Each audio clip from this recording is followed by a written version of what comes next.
Hello, everybody. This is Waldorf, This is Statler. and now I have Battle Report 254. 254. It's the King of Equitaine versus Blondebeard. That is him over there on the right. Just a drawing, not the actual person playing the army. And Correct. his hobbies. Exactly. He was not in America playing me, but that is him on the I'm right. not sure you can pick somebody who would be more opposite Oh, in aesthetic as well as personality. you might be correct. No, yeah. You might be correct. So it was a negative of him. Is that what you're saying? The anti-blonde beard. So, what do we got? Moving on. Here's my list. Pause and read it if you want to. It's the same one I've been playing. Move on from there. So, he has a prophet who is the general. He's a master of alchemy or pyro because he has the essence of the free mind. Yep. He's got a blunderbuss and a flintlock, which is just kind of weird. Unless he comes with both. I didn't check. Shield, Alchemist Alloy, Essence of a Free Mind, which I mentioned, and Tablet of Asherah. He has a blunderbuss and a flintlock axe. That's what was on the sheet. I don't think that's possible. Okay. I don't know. He had it. His Vizier, which is a BSB, Infernal Weapon, Ghostly Guard, Obsidian Rock, Rod of Battle, Ether Icon, and the Bull of Shamu. Not the Great Bull of Shamu, just the Bull of And not Shamu. Shamu, the magic killer whale. Not Shamu.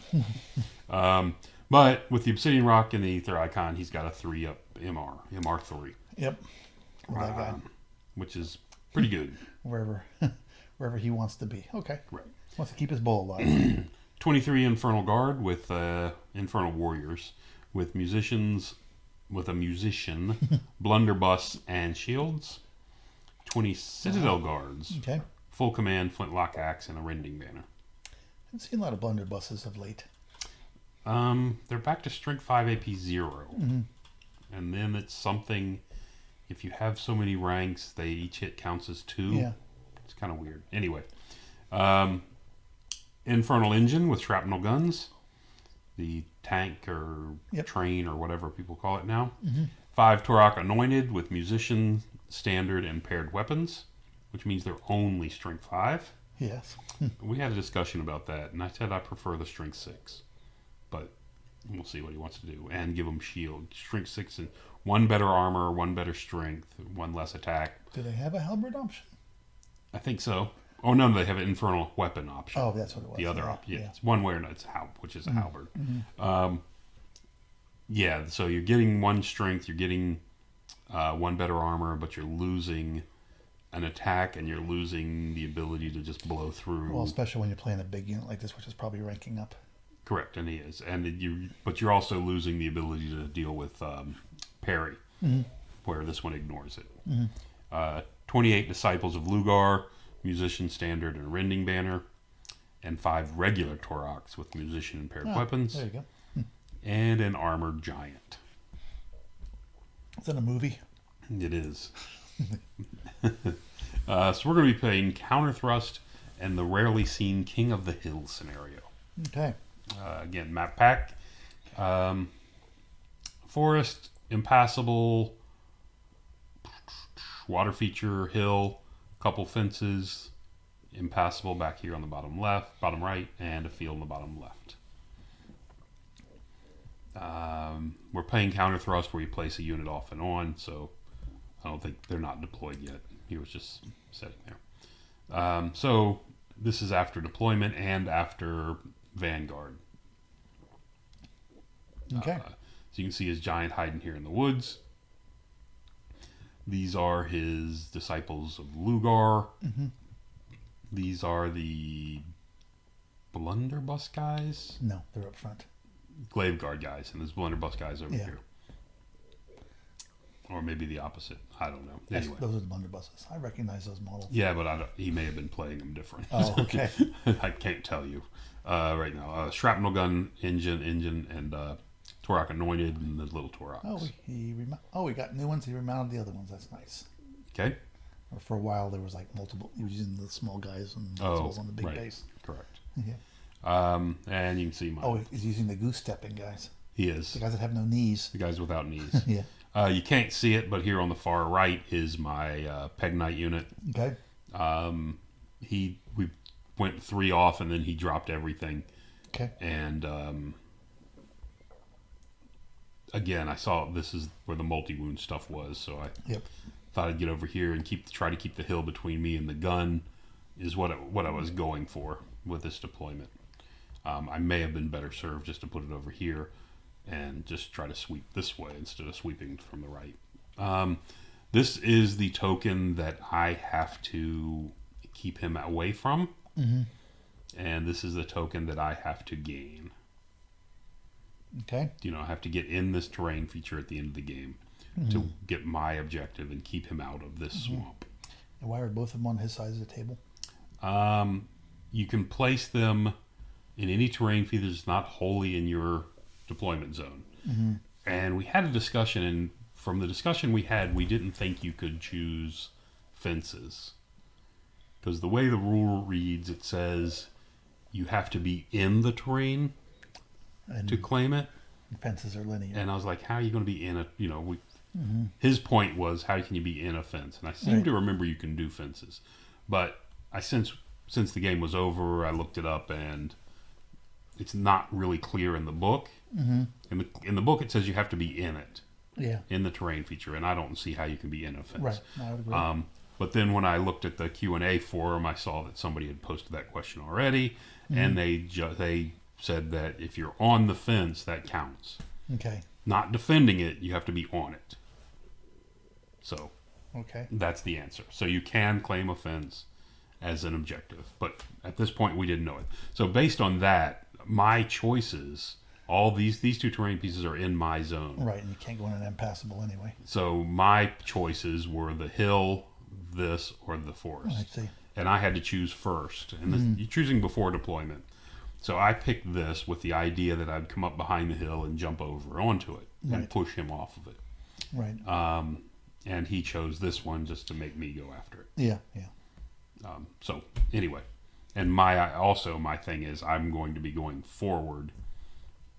So I probably should have selected the hill. Probably would have been a better choice, because to get the tour, especially, well, I did not know at that time, but that way if he goes first, he has to get on it, and I've got turn 6 to push him off. Yeah. And the hill, of course, is inside of everybody. But anyway, that was kind of my thought was I'm going to be pushing around this way. Right. Guess we're on turn 1. We're going to go going to turn 1 in a second. No what else did I want to mention? Or is that your vanguard moving up in front of the house? I had already vanguarded. They deployed over this way further, and they both moved over. Okay. So the vanguard was here. A bad vanguard move. Simply because, well, it looks okay at this picture because, he charged me successfully, hits me, he's going to overrun into the house. So, okay, that's not terrible. And then over here, you can see his giant just backed off into the further back off in the woods. Why didn't you just flee? What? I didn't. I actually wanted him to come forward. That's one piece of chaff, and there was nothing supporting it, so I thought I could kill it. And anyway, so there's giant hiding in the trees. Well, the problem was I killed one with my knights, my yeoman. My yeoman killed one, and now he could overrun. Because had I not killed one, he either sits right here, where I can charge him easily and not get countercharged by anything and get rid of his chaff. Right. I'll gladly pay my one piece of chaff for his, and that way still leaves me with my bowman and these guys. But anyway, so it didn't work out because I killed one. He overran this unit, which actually puts him out of arc of everything.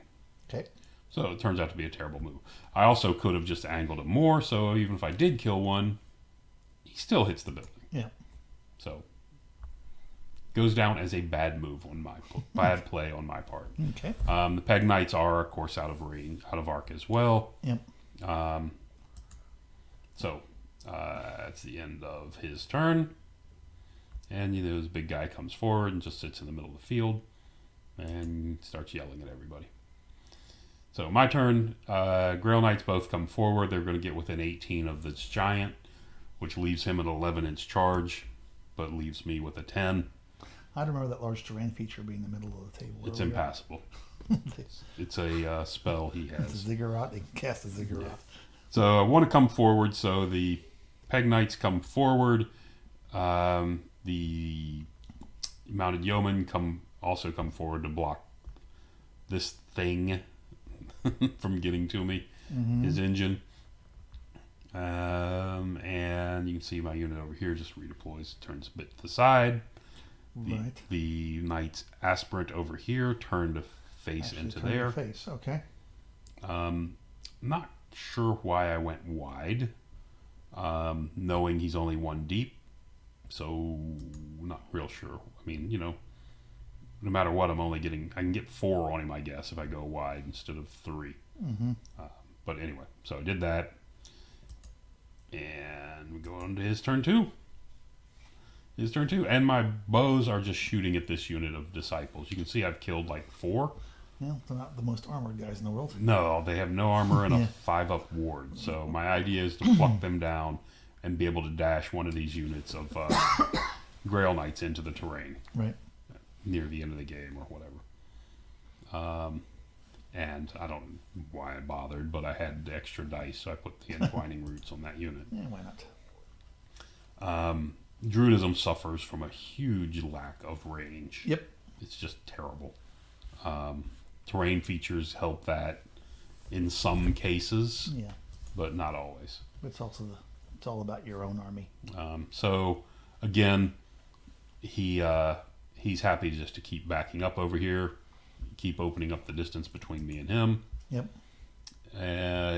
During his magic, I've been binding. First turn I didn't bind anything. Second turn I binded the Molten Copper.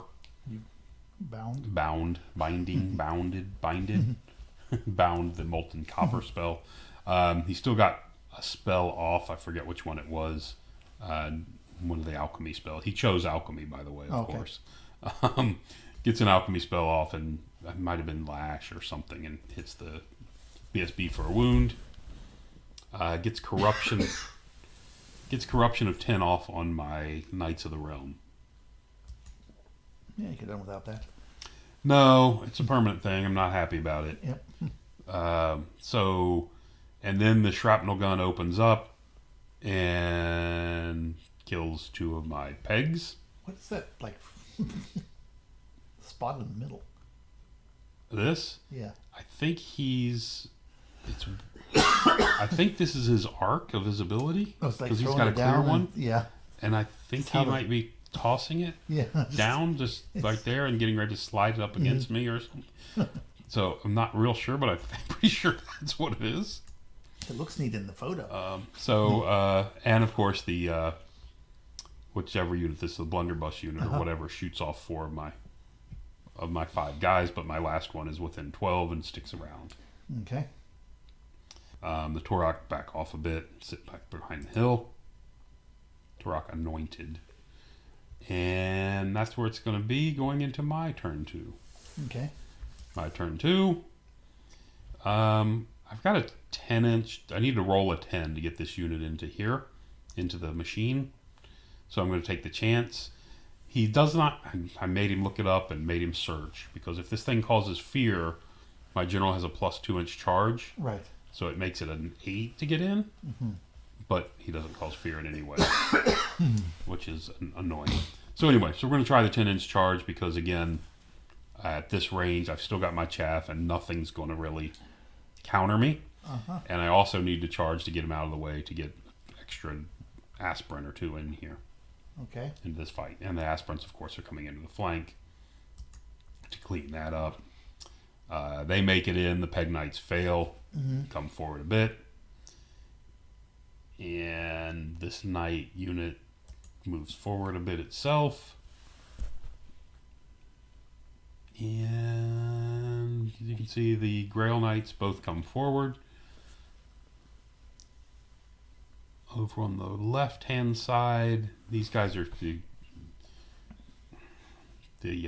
whatever these guys are. I keep forgetting. The brigands are just going to sit here and cover and Okay. just continue shooting at them. And you're going to use your laser. And Laser. somebody's using a laser. It wasn't me Okay. because I'm taking the picture. So somebody had a laser. Laser. And he's making sure he's out of arc, I guess. All right, and you killed the Torix on the flank, I see. And the little Torix on the flank we killed. Yeah. Yes. You can't see it, but on my magic phase, I got this, of course. Have you lost the Pegasus? What's that? Have you lost the Pegasus? I lost 2 last turn okay. when the shrapnel gun shot me. Okay. I mentioned that if you were not paying attention. I was too amazed with that that template-looking thing. The template level thing flying around there. Yeah. There it is on me right now, too, Yeah. by the way. You can't see it, but right here behind him are 2 wound markers. Okay. Because in addition to Oaken Throne, I got the Master of Stone off. Right. And cast it on the house. And cast it from the house onto him. Hit him have some masonry. And actually rolled a 5 for 5 strength, 5 attacks. AP2. He's only got a 3-up armor versus non-magic. Okay. Versus magic. Sorry, it goes to 5-up versus... Sorry, he's got a 1-up, 3-up versus magic because it's the Ghostly Guard. Okay. So I get 2 wounds through, and now he's nowhere near as dangerous, and Right. now he has to be nervous as well. Mm-hmm. Which also gives me the ability to cast this spell, Master of Stone, every turn, and make him use dice to get rid of it. Right. Because he can't afford another wound or 2 on this guy. Right. Actually, 1 more wound and I get half points for Yeah. him. Yeah. So he's got that to worry about. So moving on to turn 3. Turn 3, that's what it looks like. Oh, yeah, his giant charged, and I fled with the bowman. Okay. I probably should have stayed and took it, but I figured he's going to have to make this is not it's not a gimme charge, but it's not that far. I think he needed an 8, but I figure he needs an 8 to make his redirect and an 8 to get into him, so maybe Right. he'll fail one of those 2. Yeah. So I did decide to flee, and of course he makes both of them. Right. So he makes both of them, gets into the Grail Knights. Because of that, these guys get brave and come forward. And his blunderbuss still sits here, keeping this guy, hoping to kill the last guy at some point. His shrapnel gun pulls back further,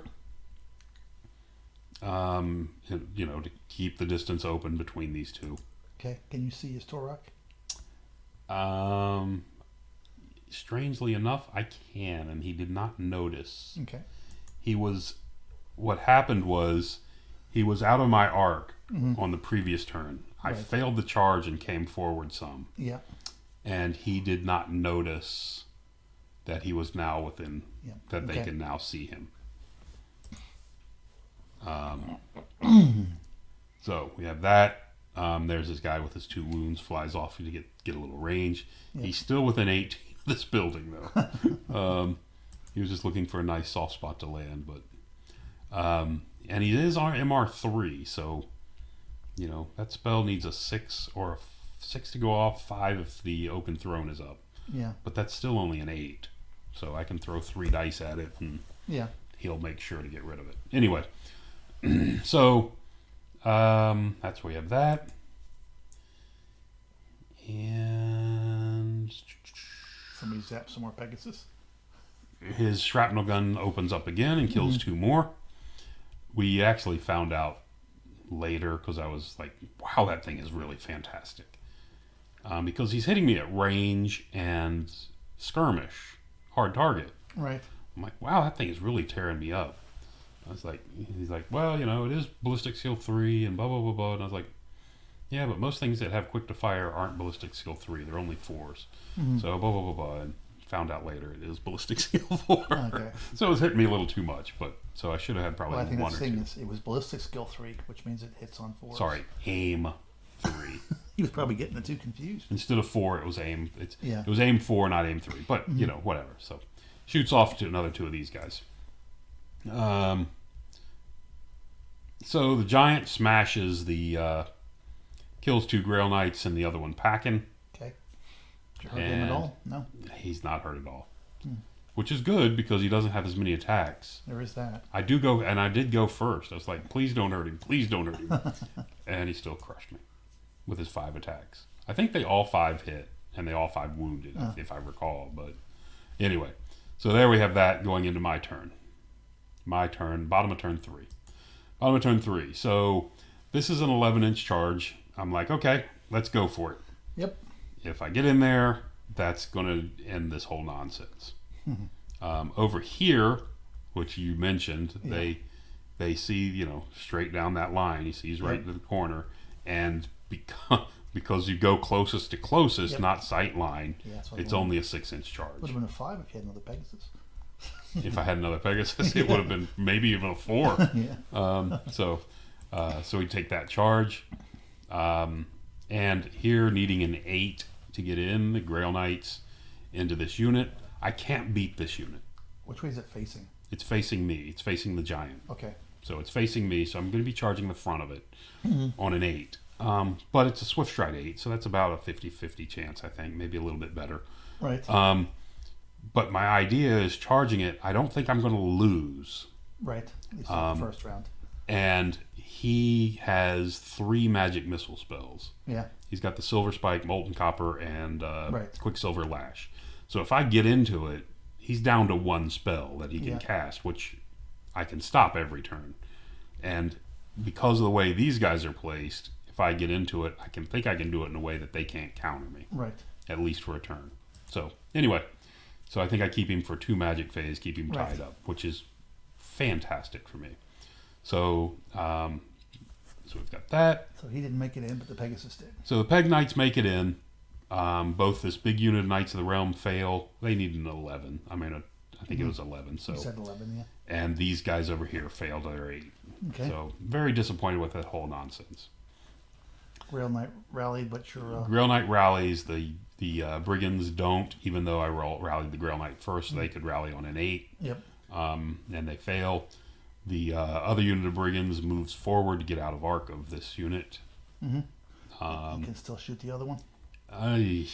No, because they move, so they don't get their volley fires. Oh, They're going to have to spend a turn shooting that, this. But I'm okay with that for now, just to keep them up there as my chaff. Right. Both my units of Knights Aspirant move forward. And I forgot what he shot at with this blunderbuss unit, but it was not him, which I think was a mistake on his part. Yeah. Which lets me go sit in front of them as I charge this unit, because I'm already out of arc of this engine. I see people do that a lot. It's like a single model, and they have like a big unit, and they don't want to waste their shots. They don't want to waste the entire shots of the big unit on it. Yeah. Yeah. So we do that. Over here, the Peg Knights with the general in there puts all but 1 wound onto his champion, escapes with 1 wound left. I elect not to pursue him. He didn't challenge you? He challenged me, but I had a champ. Oh, you had a champion in there. Okay. So my champ accepted his challenge. Okay, and then the general killed everybody else. The general killed everybody else and carried a wound over to the champ. Okay. To his champ, and then my champ put 1 more on him, but couldn't kill him. Okay. So he flees. I let him go. Passed my check to let him go, and turned back to face the center of the board. Are you out of arc of the train? I am. Okay. It's got random movement, but it can't charge. It has to only charge in the front right. Yeah. So all it's going to do is turn and shoot me again. And shrapnel you. Yeah. But at this point, we had figured out that its weapon skill its aim is 4, not 3. So, anyway, so we've got turn that. What? This is going into turn 4 coming up. Okay. His turn 4 is coming up. This was my bottom of my turn 3. So we go to his turn 4. His turn 4. This is what it looks like. Yep. He. Where are we doing? His giant charged. I don't know why they didn't have a charge mark down there. His Torok failed to rally, keeps moving back here, gets further away. His shrapnel gun, you can see, moves around, just stays in. Gets in front of you. Doesn't really matter that he's in front of me, but he can't get out of my. He can't get out of my arc and distance, so he just gets close to me and figures he'll keep me as far away from this unit as possible. And the giant. I didn't get a picture after this, but the giant charged the Grail Knight, killed him, overran into the fleeing brigands, and then does an about face. Okay, wipe them out. Yeah. And these guys panicked from something. Well, they're missing a whole bunch of guys. Yes, they got hit by something. They got hit by magic. Okay. And yeah, because you can see this unit is turned to face them. I forgot what. Oh, they shot him. Yeah. I think they just shot the crap out of him. Okay. So it's back to my turn, bottom of turn 4. Grail Knights are going to try again, this time into the flank. Okay. He does have his wizard over here on the other side.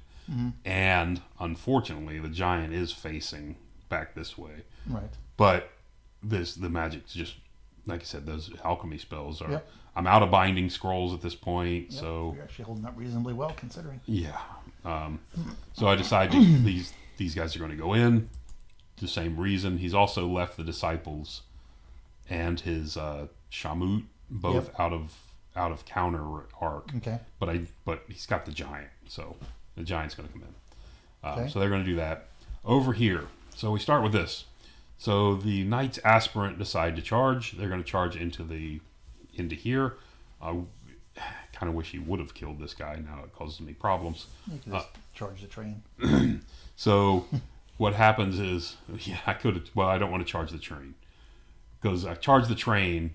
He kills me, and now your general's not going to go into the train. Doesn't want to. You'll see what later on what I plan. So anyway, these guys are going to charge on and just clip the corner because they are in the front. All they can do is clip the corner. He has to wheel to me a little bit. Yeah. But it's fine. So he stands. So this unit decides to charge as well, needing a 6. He decides to stand and shoot, and holy crap! He killed 5 of my guys on a stand and shoot. Wow. Yeah. That's unlikely. It is. I mean, I'm armor 3 now. Yep. But still, he killed 3. I mean, 5. It was ridiculous. Anyway.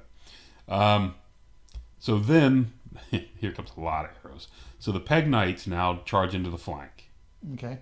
Now, which is what I'd planned all along, he doesn't want to deal with that because he knows he can't hold up to that. So he flees from the Peg Knights. Okay. The Peg Knights redirect into the train. The Knights Aspirant redirect into the train. Okay. And the Knights of the Realm continue on. Right. I did have the opportunity to charge with this unit. Still has not declared a charge. So I could have pushed him through the building. Right. But he's fleeing, and if this unit catches him, he's dead. Yep. No, I agree. Why bother? That sounds like a bad move to me. Grail Knights did make it in. Crunch into the side. And the Knights of the Realm came in, clipped the unit, turned back into the middle of the board, and faced this unit. Okay. The Knights Errant, Knights Aspirant come forward and get ready for this unit as well. Okay. The actual bowmen actually rallied. They rallied. Okay. Look at that. And they were on their own, rallying on a 5. Yep. And both units made it into the train. Okay. So we got that. We kill a couple guys. We actually won the combat. He did nothing to me, but he stands because he's steadfast. And his BSB's right there. We missed this, but on the charge, where is the marker? I think I put it up. There it is. So on my turn, my general came in and did 6 wounds to him. Missed him by 1. Yep. He is tough. I need 4s to wound him. Yep. He's tough 7. Yeah, he's tough. And he's got a good armor. So, so now everything's going to need 6s to wound him. Yep. But I just need 1 more through. Yep. So now his giant's going to charge into the rear of my Grail Knights. Right. Boom. He goes in and makes it. And since He's made a fart on you. it's what he does. It's that toxic attack. Yeah. Apparently he's really good at killing Grail Knights with that. Say, look, Yep. his toxic attacks wipe out my Grail Knights. The Grail Knights put all their attacks into the unit and didn't do anything. I think I killed maybe 1. Okay. Because I'm still faster than this thing. Yep. Because I don't want to kill. I don't want to. I know I can't kill it, so I'm not putting attacks into it to give it more attacks. But anyway, he manages to kill me without his additional attacks. Didn't work out. And the archers are a little too close to that too close and combat, run and away. they Okay. said they were done. So now, there we've got that, and we're going into the bottom of turn 5. Okay. Oh, and the guys back here on his turn put the final wound in. Got the wound through. Wow. Got it. But because I'm sandwiched up against each other, so reforming doesn't. I don't have any good reform options, so they just kind of sit there. Change formation. I could have changed formation so the pegs are facing this way, but they're light troops, so what's it matter? This unit could only basically sit where it was or reverse. I guess if the pegs would have gone side, backed up some. Anyway, but we stayed there. Those are aspirant knights, right? These are aspirants. They could have gone wide. Well, they can't go wide because there's another guy right there beside them. I mean, turn the face and go wide, right? Oh, turned away and go wide. Yeah. That's correct. They could have. That is a good point. They did not do that. So, both my Grail Knight units are gone. Now I've got, it's bottom of turn 5. I've got 2 turns to get into this. He's definitely not getting mine. Right. But now I've got to get into his. Yep. And I got 2 turns to do it. So, here we go. He's also at some point put another second corruption of 10 on this unit. So he's now armor 4. So it's now armor 4. Gotta get some stone skin on him. You got to do something. So back to my turn 5. So I need to again. Yep. I need this unit to stop shooting at me with his spells. So the two aspirants are going in, and that's the only charge I have that time. It's an easy charge. They make it. The Knights of the Realm just shoot 16 right past it, heading towards this terrain. Okay. For the next turn, the mounted yeoman who was back here dashes forward and chaps up the disciples, so they can't get in on me. And both these units make their 16-inch move to get as far back towards the center as they can, back towards this area. My did not rally. brigands don't rally; they just keep running. So in the ensuing magic phase, I get Oaken Throne off, and because he is now within 18 of me, I cast the Master of Stone, and he has to stop it. Yep. He does, which leaves me open for the Summer Growth on this unit. Grow your unit up. Okay. Which brings back 3, and then mistake is I have the 4th one that I raised from just Oaken Throne and casting a successful spell. Yeah. I did not calculate this good enough. I should have put a guy back here. Yeah. Because right now there's only 2 characters and 2 guys in the unit. So I've got a champ and a BSB. Yeah. And next turn, I would have killed to have a musician in this unit. Yeah. But I don't have one. And bringing a guy back gives me the musician back. Right. So anyway, but I didn't do that. I put the guy here because I was also paranoid about losing this fight and having in my turn and having this unit turn and be able to hit me in his turn. You went 4 wide? I went 4 wide because I didn't want to come out because of where I was. If I would have gone another wide over here, the giant could have got me. I meant more from a depth perspective. Because you get the banner in that unit, don't you? I do not have a banner in this unit. Oh, that's not the Knights of the Realm with the No, banner? Knights of the Realm are all the way up here. Oh, I'm sorry, I got my units confused. These are the aspirants. They're aspirants. Okay. These 2 are the aspirants. I understand. So I went 4 wide. The other thing I went 4 wide for is, I was kind of hoping he would charge me. To tell you the truth. All right. I'm kind of hoping he charges me because he sees that opportunity. He doesn't want to. He's got 2 wounds left. He doesn't want to go into this unit because this has got my BSB. Right. With 5 strength 5, AP 3 attacks, Yep. and Virtue of Renown, which become if I roll 6 to wound, it's lethal. Yep. And does D3 wounds, so it probably kills him. So anyway, I do kind of want him to go in here, so that's why I went wide on that side. All right, so there's the overall picture of what we got going on. The fights continue, and it goes, nothing much changes in the front. He didn't kill any of me. I killed a couple of him. We go to turn 6. This is his last turn. You can see I've killed like 1 or maybe 2 more, and just continuing fighting away. Who won that fight? This fight? Yeah. I think I did 1 to his none. Okay. And he has a rank but no banner. So I actually think it was a push. Okay, I was wondering why he didn't slide over. If I recall. Oh, him? Yeah. Slide over which way? Oh, it was my turn. So I made him reform first. Okay.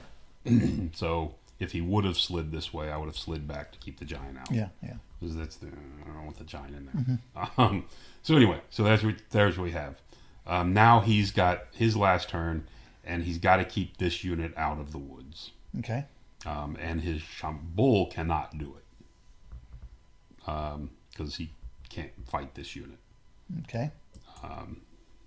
So, I didn't do his move. Should have kept a blank one. So anyway, his bull came forward and he placed it in such a way so that his front is facing me. Okay. I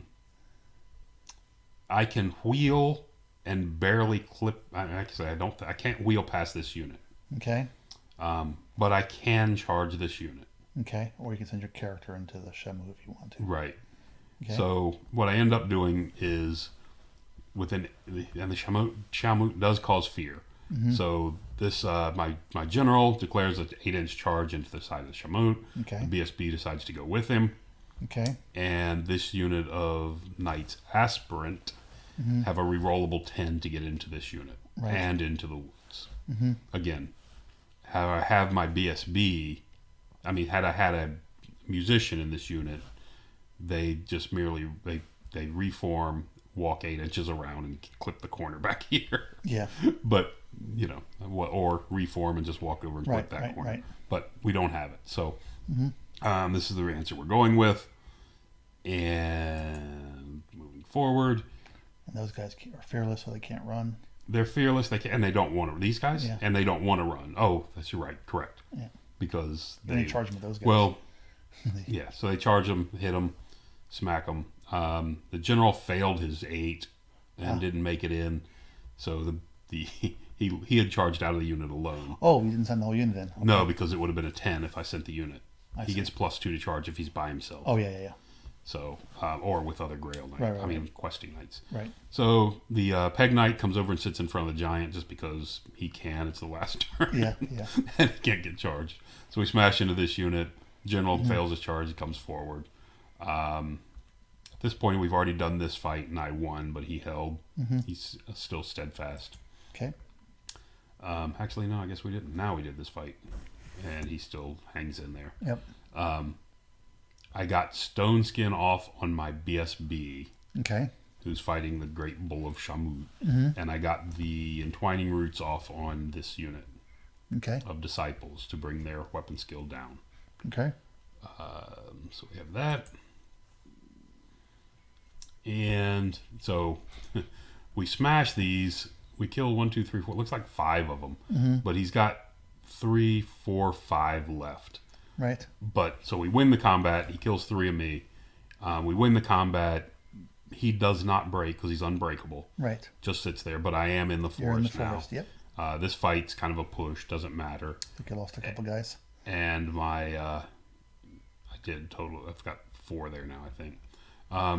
And my BSB smashes his general. I'm sorry, his BSB. Kills his BSB, and that's where it ends. Okay. Adding that up, it was a 14-6. But I got the objective because I got into the forest. Okay. And I did not put. I kind of mentioned the mistakes as I was going along because I did not do a thing to do the separate slides. Right.